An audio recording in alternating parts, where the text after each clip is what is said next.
First order kinetics के जो reaction थी उसके जो है एग्जांपल्स किए थे। आज हम उससे आगे जो है कंटिन्यू करने जा रहे हैं, सुन लीजिएगा। तो आज हम बात करने जा रहे हैं the effect of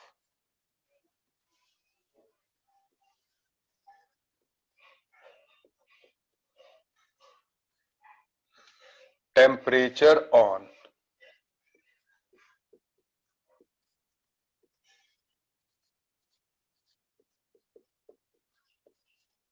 rate of reaction.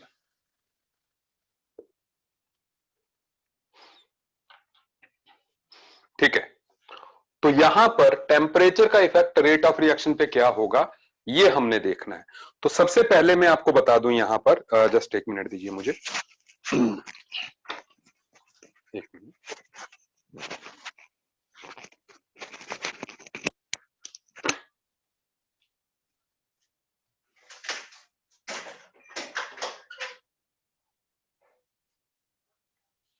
सबसे पहले मैं आपको बता दूं यहां पर कि how this temperature affects the rate of the reaction.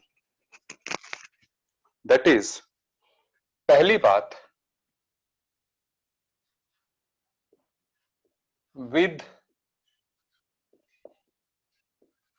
rise in temperature,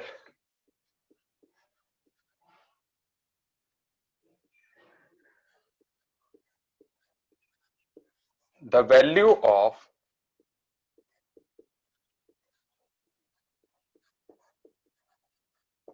rate constant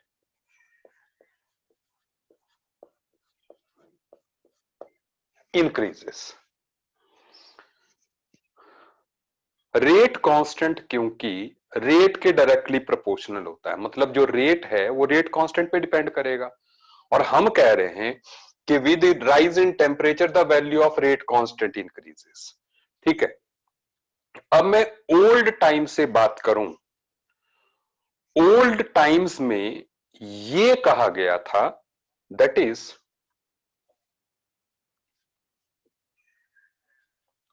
with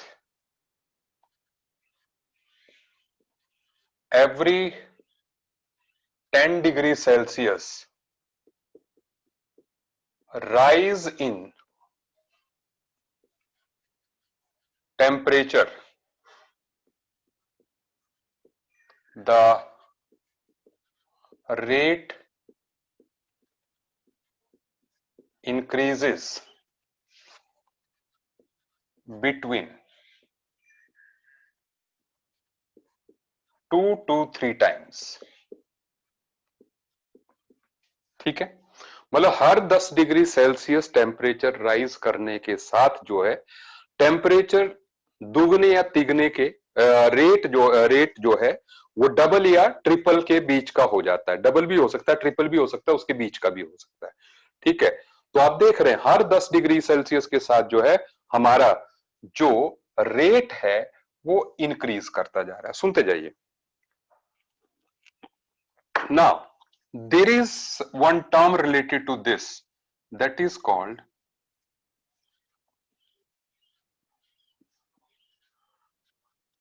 temperature coefficient. It is given as the ratio of rate of the reaction at T degree Celsius and T plus 10 degree Celsius. मतलब ये rate of reaction जो 10 degree Celsius से differ करते हैं उनका ratio है। समझ रहे हैं? वैसे ओल्ड टाइम्स में क्या होता था, टी वो 25 डिग्री सेल्सियस लेते थे और ये हो गया 35 डिग्री सेल्सियस। तो 35 डिग्री पे जो रेट है बटा या अपॉन जो 25 डिग्री सेल्सियस पे जो रेट है उसका जो रेशियो है उसको हम टेम्परेचर कोएफिशिएंट बोलेंगे। Very clear? और आप जानते हैं rate of the reaction is directly proportional to rate constant, तो ये भी रहेगा कि K at T plus 10 degree Celsius and plus K at T degree Celsius. क्या आपको मेरी बात समझ में आ गई? ठीक है। तो अब यहां पर आपको पता लग गया कि टेम्परेचर कॉफिशिएंट की जो वैल्यू है वो 2 और 3 के बीच में लाई करती है। Is it okay? Temperature coefficient की जो वैल्यू है वो जो है 2 से ज्यादा होगी, 3 से कम होगी, बराबर भी हो सकती है इनके। So this is what the temperature coefficient is. Is it okay? चलिए, तो मैंने लास्ट लेक्चर में कुछ जो है इसके बारे में लिखवा भी दिया था, है ना?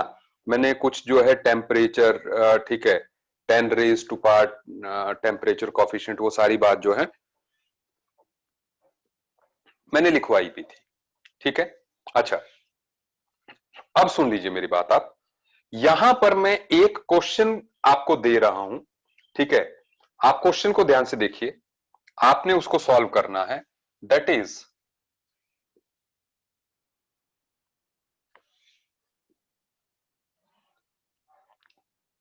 Eight 25 degree Celsius rates of reaction A and B are same। 25 degree Celsius पे ए और बी जो रिएक्शन है उनके जो रेट्स हैं वो सेम है। ठीक है, सुनते जाइए। अब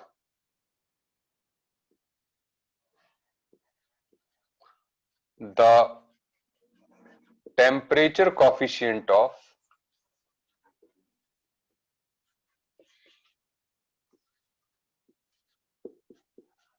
reaction A is 3 and that of B is 2। What is the ratio of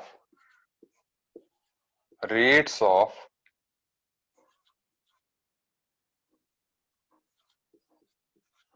reactions A and B at 75 degree Celsius? 75 degree Celsius पे जो है क्या रेशियो होगा, ये आपने निकालना है। मैं आपको 4 मिनट दे देता हूं, पहले मैं 3 मिनट देने की सोच रहा था। आप जल्दी से आंसर निकालिए इसका। ठीक है, प्लीज।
I'm just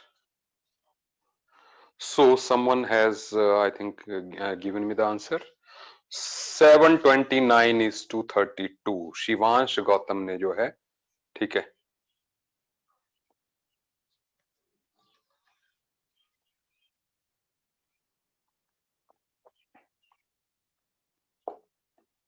ओके, मुझे आंसर्स मिलने लग गए हैं।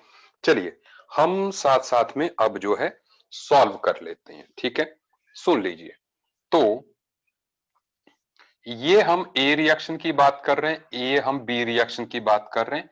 टेम्परेचर यहां पर हो गया जी 25 डिग्री सेल्सियस। सुन लीजिए, तो इसका रेट आर है, इसका रेट आर है, ठीक है, 25 पे।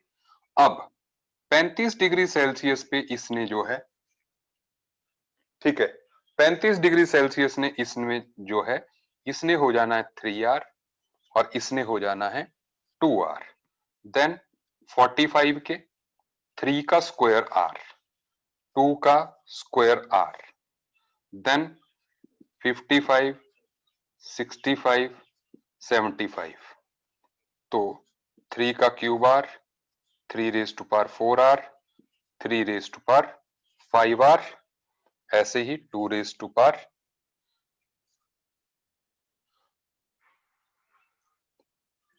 3R, 2 raise to power 4R, 2 raise to power 5R हो गया।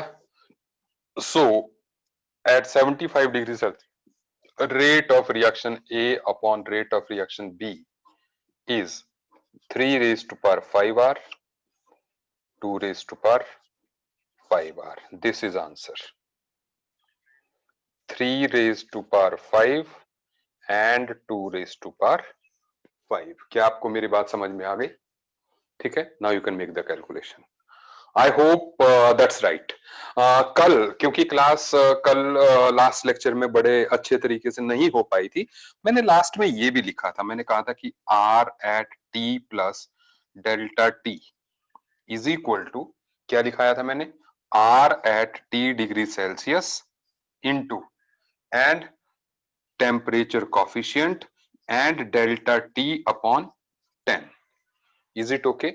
ये फार्मूला भी जो है मैंने आपको लिखाया था, आप उसको नोट कर लें प्लीज। आई होप आपको बात समझ में आ रही है।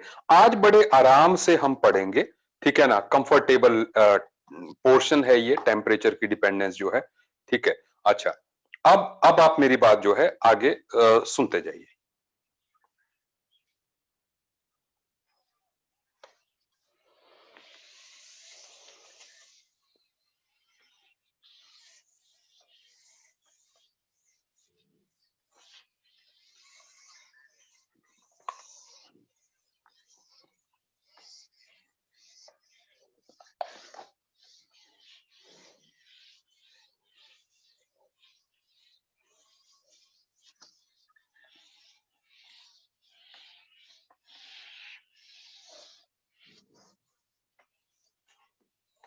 सुने ध्यान से, अब हम इसी से रिलेटेड, इसी कॉन्सेप्ट से रिलेटेड हम बात कर रहे हैं आगे जो है, that is called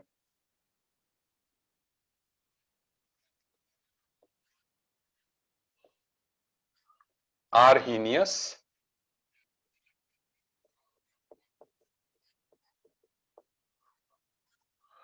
transition state theory.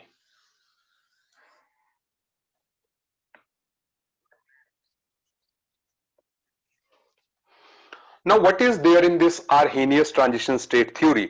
आप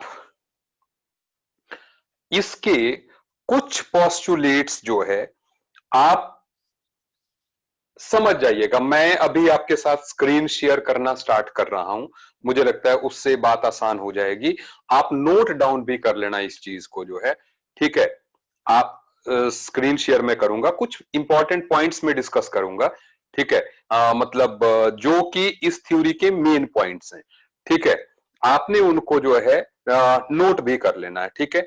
जस्ट गिव मी 1 मिनट, फिर मैं स्क्रीन शेयर करूंगा जस्ट पोस्टुलेट्स के लिए, ठीक है। तो देखिएगा, एक मिनट दीजिए मुझे, स्क्रीन शेयर करने से पहले let me open.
So here I am going to share few points.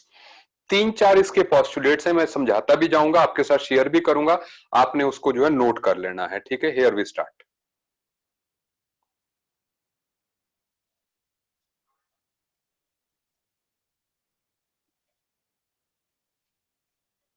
आप देखिए, ये पॉइंट्स हैं आर्हीनियस ट्रांजिशन स्टेट थ्योरी। इसके देखिए आप, ये फ्यू पॉइंट्स आप जो है देखिए। सबसे पहला पॉइंट इसमें क्या है कि according to this theory during a chemical reaction there will be collision between different reactant molecules. भाई ये थ्योरी कह रही है कि जब भी रिएक्शन होगी तो दो मॉलिक्यूल्स को आपस में टकराना ही पड़ेगा। सही बोल रहे हैं? दूसरा point, during these collisions the existing bonds of reactant molecule will be broken and new bonds of product molecules will be formed। मतलब जब ये कोलिजन्स होंगे तो जो पुराने बॉन्ड्स हैं वो टूटेंगे और जो नए बॉन्ड होंगे जो कि प्रोडक्ट के मॉलिक्यूल्स के होंगे वो बनेंगे। बिल्कुल सही बात है, ऐसा ही हम समझते हैं। ठीक है, अच्छा, तीसरा पॉइंट जरूरी पॉइंट है। आप देखिए, all random collisions will not lead into the product formation। Only those collisions which are taking place in proper orientation and with sufficient amount of energy will lead into the product formation। These collisions are also called effective collisions। आप इस point को जो है note कर लीजिए, ठीक है, या स्क्रीनशॉट ले लीजिए, समझा मैं बोर्ड पे दूंगा इसको जो है। ठीक है, तो मतलब जो भी, ऐसा नहीं है कि बस कोलिजन्स हो गए तो उससे प्रोडक्ट बन जाएगा, नहीं। प्रोडक्ट बनने के लिए जो है एक मिनिमम एनर्जी भी चाहिए और एक पर्टिकुलर डायरेक्शन भी चाहिए। ठीक है, समझते जाइएगा। अच्छा, last point, during effective collisions there can be consider formation of hypothetical species known as activated complex और transition state in which the reactant bonds are yet to be completely broken और this product are not formed. वो जो transition state हम समझते हैं कि भाई एक ट्रांजिशन स्टेट बनेगी बीच में जिसमें कि अभी रिएक्टेंट के बॉन्ड पूरी तरह से टूटे नहीं है और प्रोडक्ट के पूरी तरह से बने नहीं है। चलिए बात को समझने की ट्राई करते हैं। इसने एग्जाम्पल दिया है, अलग बात है, हम अपने एग्जाम्पल से। सो मैं आ रहा हूं आपके सामने जो है। ठीक है, सुनिए अब आप बात। ठीक है, अब आप बात सुनिए। देखिए, चारों पॉइंट्स आपने देख लिए। अब इसका मतलब क्या है? मतलब यह है कि भाई फिजिकल कोलिजन होना है। जब भी प्रोडक्ट बनना है दो मॉलिक्यूल्स के बीच में तो फिजिकल इंपैक्ट होना है। बिना फिजिकल इंपैक्ट के प्रोडक्ट नहीं बनेगा। और दूसरी बात, जो इंपैक्ट होगा उसके पास एक मिनिमम एनर्जी होनी चाहिए जिसको हम एक्टिवेशन एनर्जी बोलते हैं, है ना? ठीक है भाई, आपने ज्यादातर रिएक्शंस के ग्राफ्स कैसे पढ़ रखे हैं? आपने ज्यादातर रिएक्शंस के ग्राफ्स जो है कुछ इसी तरह से पढ़ रखे हैं ना, कि भाई ऐसे कुछ ऐसे बनेगा, ये रिएक्टेंट है, ये ट्रांजिशन स्टेट है और ये प्रोडक्ट है। सही बोला जी? इस तरह अभी ज्यादा डिटेल में बात कर रहा हूं। ठीक है, it is potential energy, it is reaction coordinate या progress of the reaction. So reaction coordinate. अब मेरी बात समझते जाइए। जैसे मान लीजिए हम एक एग्जांपल ले लेते हैं। जैसे सपोज H2 और I2 एक रिएक्शन है सिंपल सी, that is 2HI giving you H2 plus I2। ये रिएक्शन है। अब इसमें हम H छोटा बना रहे हैं। मान लीजिए कि देखिए, पहली बात तो ये है कि ये प्रोडक्ट बनने के लिए दो HI मॉलिक्यूल्स को आपस में टकराना पड़ेगा। सही है बात। अब टकराने का भी ये है कि भाई जैसे मान लीजिए ये H है,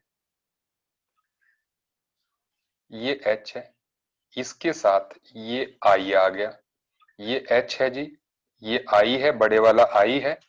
और अगर मान लीजिए, सुन लीजिए, यहां पर दूसरा मॉलिक्यूल ऐसे आ गया, एक I और एक H, ऐसे H छोटा I बड़ा, और अगर अब ये आपस में टकराएंगे तो आप सुनिए, अब होना क्या है, मेरी बात को समझते जाइएगा। होना क्या है, जब ये आपस में टकराएंगे तो ये इसके साथ टकराएगा, ये इसके साथ टकराएगा, तो होगा क्या कि you will get this, then bigger bond, then bigger, then smaller. सुनते जाइए, इस तरीके से जो है ये, अब यहां पर आई एच आई ये बना, ठीक है। अब इसके बाद जब ये बना तो ये और ये टकरा के अगर मान लो ये टूट के अलग भी हो गए और ये टूट के अलग हो गए, तो आपके पास प्रोडक्ट क्या बना है? प्रोडक्ट आपके पास बना है अगेन एच आई, आई यहां पर, एच यहां पर, और आई यहां पर, एच यहां पर। तो बेटा जी बात पता है क्या हुई कि एच आई से आपका एच आई ही बना फाइनली, ठीक है। एच आई से आप देख रहे हैं एच आई दो कंबाइन करके एच आई दिए। ऐसा क्यों हुआ? क्योंकि अभी रिएक्शन के पास प्रॉपर ओरिएंटेशन नहीं थी। सो इसमें हम कह सकते हैं कि नो प्रॉपर ओरिएंटेशन। भले ही ये बहुत जोर से टकराए हो, एनर्जी मान लो सफिशिएंट भी हो, लेकिन अगर प्रॉपर ओरिएंटेशन से नहीं टकराएंगे, भाई H2 बनने के लिए H और H का टकराना जरूरी है, सीधी सी बात ये। I2 बनने के लिए I और I का टकराना जरूरी है, ठीक है। जब तक वो नहीं होता है तब तक जो है आपको H2 और I2 नहीं मिलेंगे। तो मैं मिटा रहा हूं, मेरे पास स्पेस की कमी है, या हम देखते हैं यहां पे बना देते हैं, ठीक है। जैसे होना क्या है, होना किस तरह से चाहिए था कि ये H है, ये यहां पर I है, और इसके साथ दूसरा H और I वाला जो है इस तरीके से बाइंड करता, तो बनती ट्रांजिशन स्टेट जो है इस तरह की।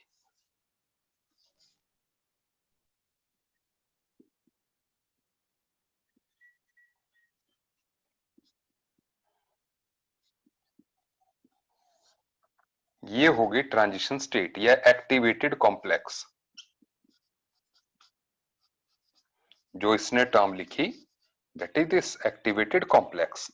तो अब आपका प्रोडक्ट बन जाएगा जी, H और H बाइंड हो जाएंगे, एंड I बाइंड हो जाएंगे। सही बात है। अब प्रॉपर ओरिएंटेशन आई, तो प्रॉपर ओरिएंटेशन, ये प्रॉपर ओरिएंटेशन है, इससे जो है हमारा प्रोडक्ट जो है बन गया। आई होप आप बात समझ गए। एनर्जी तो चाहिए ही, क्योंकि एनर्जी यहां पे हम एक्सप्लेन नहीं कर सकते ना, मतलब इतने जोर से तो टकराने ही चाहिए कि जो है ये पुराने बॉन्ड टूट जाए, क्योंकि अगर एनर्जी नहीं होगी तो प्रॉपर ओरिएंटेशन से भी प्रोडक्ट नहीं बनेगा। तो मतलब मिनिमम एनर्जी, जिसको कि एक्टिवेशन एनर्जी बोलते हैं, वो होनी चाहिए, और साथ में जो है क्या कहा हमने, प्रॉपर ओरिएंटेशन होनी चाहिए। ये दो मिनिमम क्राइटेरिया हैं, जब ये फुलफिल होते हैं तो जो प्रोडक्ट बनता है, ठीक है ना, या जो कोलिजन होता है, मतलब हर कोई कोलिजन इफेक्टिव नहीं होता है, मोस्ट ऑफ द कोलिजन जो है इनइफेक्टिव होते हैं, मतलब 90% कोलिजन लगभग जो है वो इनइफेक्टिव ही रहते हैं जनरली केमिकल रिएक्शंस में। Is it okay? मतलब प्रॉपर ओरिएंटेशन नहीं मिली, मिनिम या एनर्जी नहीं मिली, इस कारण से जो है, आप समझते जाइएगा मेरी बात, ठीक है। तो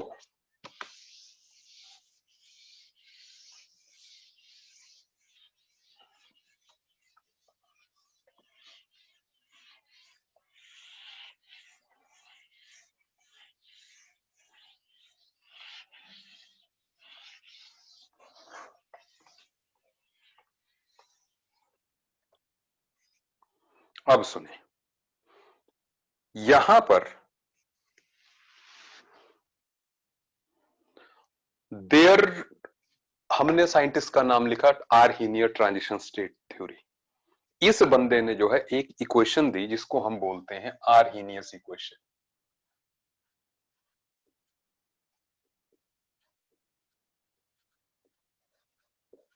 इस इक्वेशन के अकॉर्डिंग सुनते जाइए, इस इक्वेशन के अकॉर्डिंग जो है इसने कहा कि k is equal to A into exponential of minus E A upon R T.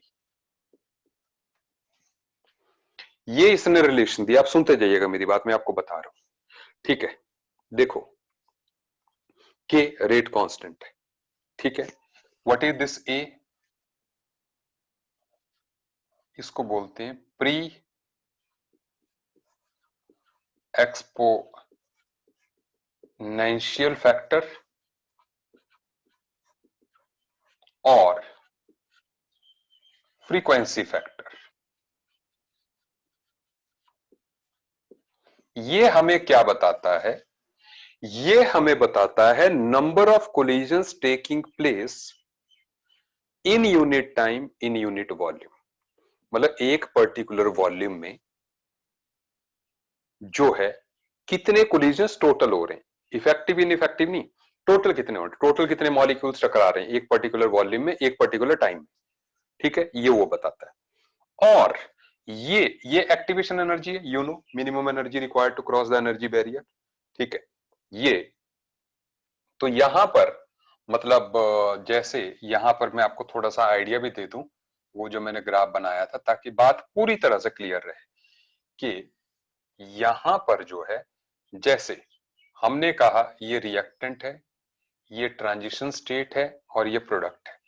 तो रिएक्टेंट से ट्रांजिशन स्टेट, ये जो एनर्जी का गैप है it is called activation energy for forward direction, क्योंकि रिएक्टेंट को ये बैरियर क्रॉस करना होगा। जबकि बैकवर्ड डायरेक्शन के लिए जो एनर्जी है दैट इज दिस, इसको बोलते हैं हम ई ए बी। सही है बात? प्रोडक्ट से रिएक्टेंट पे जाना है तो मिनिमम ई ए बैरियर क्रॉस करना पड़ेगा। Is it okay? पहले आप इतना ध्यान रखें। लेकिन क्योंकि अभी हम रिवर्सिबल इरिवर्सिबल रिएक्शंस की बात कर रहे हैं, इसलिए हम लोग बैकवर्ड वाली को कंसिडर नहीं कर रहे, हम एक को ही कर रहे हैं, फॉरवर्ड की बात कर रहे हैं। तो यहां पे फॉरवर्ड की बात हो रही है, ठीक है। Rate constant for the forward reaction, वो तो हमने 11th में किया था ना, के एफ अपॉन के बी इज के इक्विलिब्रियम। ठीक है, ऑल दैट। ठीक है, अभी उसकी बात नहीं, हम ये कह रहे हैं कि हमारी रिएक्शन सिर्फ फॉरवर्ड डायरेक्शन में जा रही है, सो ई एफ इज ई। ठीक है, अब सुनते जाए, ध्यान दीजिएगा। अब मैं आपको एंड ये एक्टिवेशन एनर्जी है एवरी पर्सन, ठीक है, टर्म से पता चल रहा है कि ये एक्टिवेशन एनर्जी है R and T. You know ideal gas constant, T is temperature. तो के रेट कांस्टेंट, ये प्री एक्सपोनेंशियल फैक्टर, ये एक्सपोनेंशियल। ठीक है ना, आप मैथ्स में जानते हैं इस चीज को, इस टर्म को। And it is activation energy R and T, everything is clear.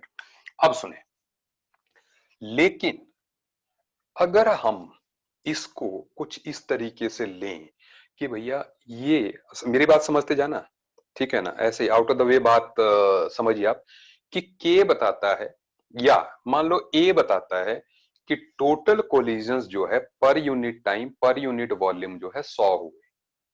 मतलब एक सेंटीमीटर स्क्वायर में जो है एक पर्टिकुलर टाइम में एक सेकंड में जो है 100 कोलिजन्स हुए। सही है, तो ए की वैल्यू आ गई 100। लेकिन उस 100 में से जैसे मैंने कहा, सपोज उसका 0.1 फ्रैक्शन ही सपोज प्रोडक्ट बना पाया, तो हम क्या करेंगे, 100 इंटू 0.1 इज इक्वल टू 10, मतलब 10 ही मॉलिक्यूल्स प्रोडक्ट बनाए होंगे। सही बात है भाई, 100 कोलिजन्स हुए, उसमें से अगर 0.1 फ्रैक्शन इज इफेक्टिव, ठीक है, तो 100 इंटू 0.1 मीन्स 10 मॉलिक्यूल्स ही प्रोडक्ट बनाए हैं। सही है बात? तो ये बताता है कि टोटल कोलिजन्स कितने हुए, और ये बताता है हमें कि फ्रैक्शन, इसको मैं अलग से लिख दूं यहां पे, that is exponential of EA upon RT is fraction of collisions which are effective.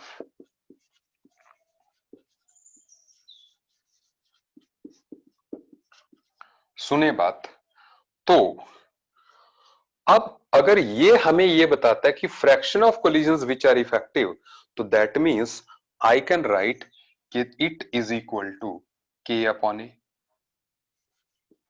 भाई this term K upon A हो गई। तो अगर मेरे से पूछा जाए कि फ्रैक्शन, ध्यान दीजिएगा बहुत बड़ी बात आ गई है, कि हमसे पूछा होगा कि कितना फ्रैक्शन ऑफ कोलिजन्स इफेक्टिव है, तो हम ये लिख देंगे। और दूसरी बात, percentage of collisions which are effective are k upon a into 100, k upon a into 100। सही बात है। अब देखो इसका जेई एडवांस तक में क्वेश्चन आ चुका है, मतलब आईआईटी तक में इसका क्वेश्चन आ चुका है इस फार्मूले से रिलेटेड। ठीक है, अब मैं बता दूं आपको। देखो होता क्या है, मतलब ये तो आप नोट कर, समटाइम्स थ्योरेटिकली हम कह सकते हैं कि जब टेम्परेचर बहुत इनफाइनाइट हो जाएगा, when T is equal to infinity, when T is equal to infinity, तो इस रिलेशन के according K should be equal to A। सही बोला। तो इनफाइनाइट टेम्परेचर पे जो है 100% of the collisions will be effective. क्या आपको मेरी बात समझ में आ गई? ठीक है। तो यहां पर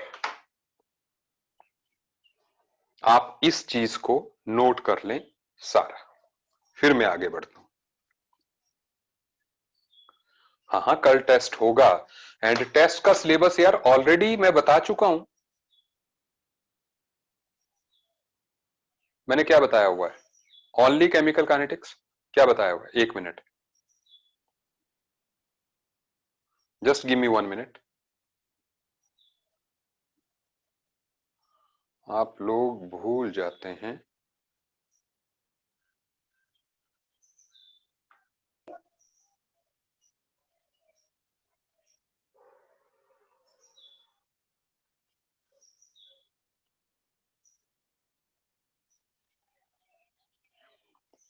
टेस्ट सिलेबस जो है टॉट मतलब coordination compounds and chemical kinetics, coordination compounds and chemical kinetics taught till 24 जुलाई आपके ग्रुप में डला हुआ है। ठीक है। स्वानी जी, एनीथिंग टू बी आस्क्ड? कुछ पूछना तो नहीं है? ओके, अब सुन लीजिए मेरी बात आप। ठीक है, तो अब हम आगे बढ़ रहे हैं इसमें।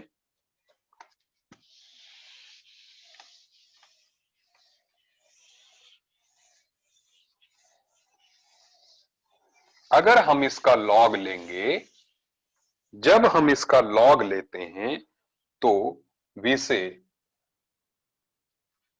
ln of k is equal to ln of a minus EA upon RT। और जब हम लिखते हैं 2.303 log to the base 10 k is equal to 2.303 log of a minus EA upon RT, हम ऐसे भी लिख सकते हैं। तो इसको 2.303 से डिवाइड कर देते हैं, will get log k is equal to log a minus EA upon 2.303 RT। तो ये रिलेशन जो है हमारा आ जाएगा, और ये रिलेशन जो है it is straight lines equation. ठीक है, स्ट्रेट लाइंस इक्वेशन। ठीक है, तो अब अगर हम इसमें ग्राफ बनाएंगे, जैसे ये भी स्ट्रेट लाइन की इक्वेशन है, किसके बीच में, एल एन ऑफ के बीच में एंड 1/t के बीच में ग्राफ बनाएंगे, ये इस रिलेशन से मैं ले रहा हूं। So will get a negative slope, इसका जो स्लोप होगा that will be equal to minus E A upon R. सही बात है। और इफ स्ट्रेट लाइन की इक्वेशन है ना, और जो इसका इंटरसेप्ट होगा that intercept will be equal to L N of ए।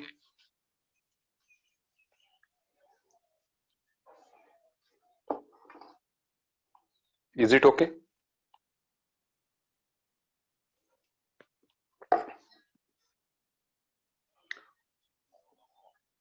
क्या आपको बात समझ में आ रही है? अब सुने, तो ये हो गया ग्राफ। ठीक है, अब सुनते जाएं।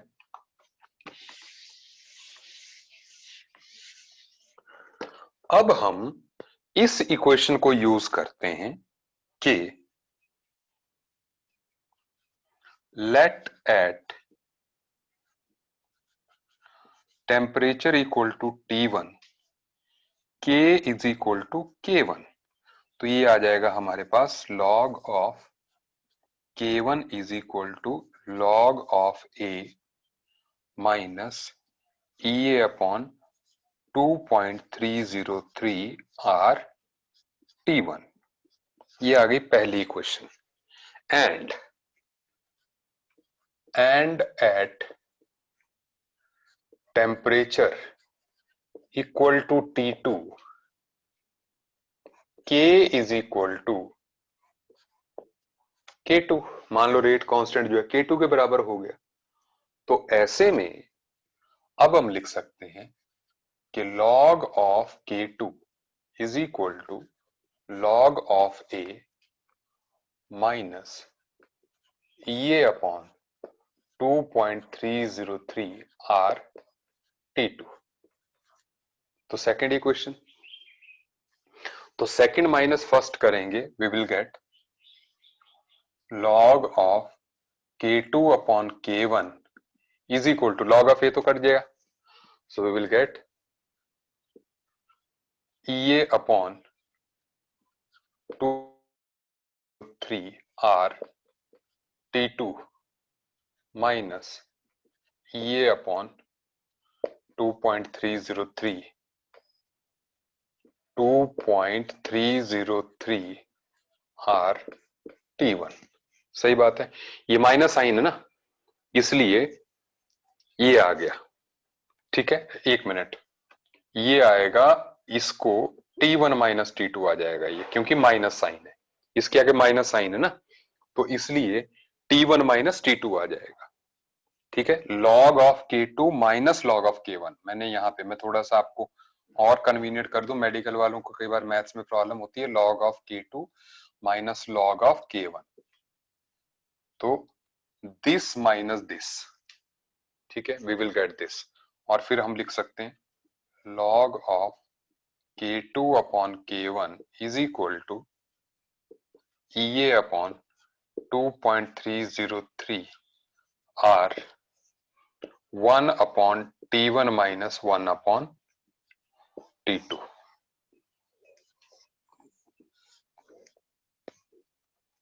This is the relation.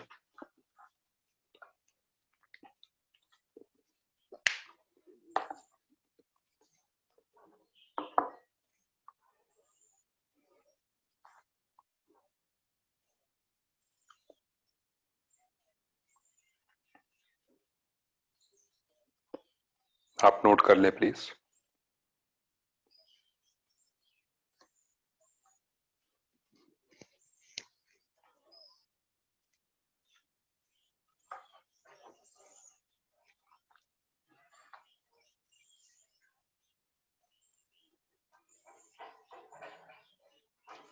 ठीक है, सो ये हो गई टेम्परेचर की डिपेंडेंस जो है रेट कांस्टेंट पे। डन। तो क्योंकि कल आपका पेपर है, ठीक है, और आज जो मैंने करवाना था टेम्परेचर पे डिपेंडेंस जो है वो करवा भी दिया। ठीक है, सो आज हम इतना ही करेंगे। ठीक है, बाय द मीन टाइम आप जो है कल के पेपर की प्रिपरेशन कीजिए। मैं फिर से बता दूं, कोऑर्डिनेशन कंपाउंड्स भी आ रहा है और केमिकल काइनेटिक्स भी आ रहा है। ठीक है, जितना लास्ट लेक्चर तक करवाया गया है। ठीक है, तो बेस्ट ऑफ लक। आप सेल्फ स्टडी भी कीजिए, जो है पैकेज आपने ले लिया होगा, पैकेज को ढंग से पढ़िए। ठीक है, सो चलिए मिलते हैं नेक्स्ट क्लास में। This topic is nearly going to be attend. मैं अब थोड़ा सा, जिसको कहते हैं कि क्लासेस इसलिए बढ़ा रहा हूं ताकि जो है आप इस टॉपिक को जल्दी से प्रैक्टिस करके फिनिश कर लें, ताकि मैं इसकी डिस्कशन कर सकूं, क्योंकि इस टॉपिक को हम बिना डिस्कशन के आगे नहीं बढ़ेंगे। ठीक है, इसकी डिस्कशन जो है होनी है। तो अगली क्लास में भी आप जो है डाउट्स जो है मुझे जो है पुट कर सकते हैं। आप मेरे नंबर जो है 9419245573 पे आप जो है पुट करना। आपने ये जरूर लिख लेना है कि मेडिकल वालों के डाउट्स हैं कि नॉन मेडिकल वालों के डाउट्स हैं। ठीक है, अकॉर्डिंगली जो है मैं आपको जो है सॉल्यूशंस प्रोवाइड कर दूंगा। Is it okay? Till then bye bye. ठीक है जी, थैंक यू।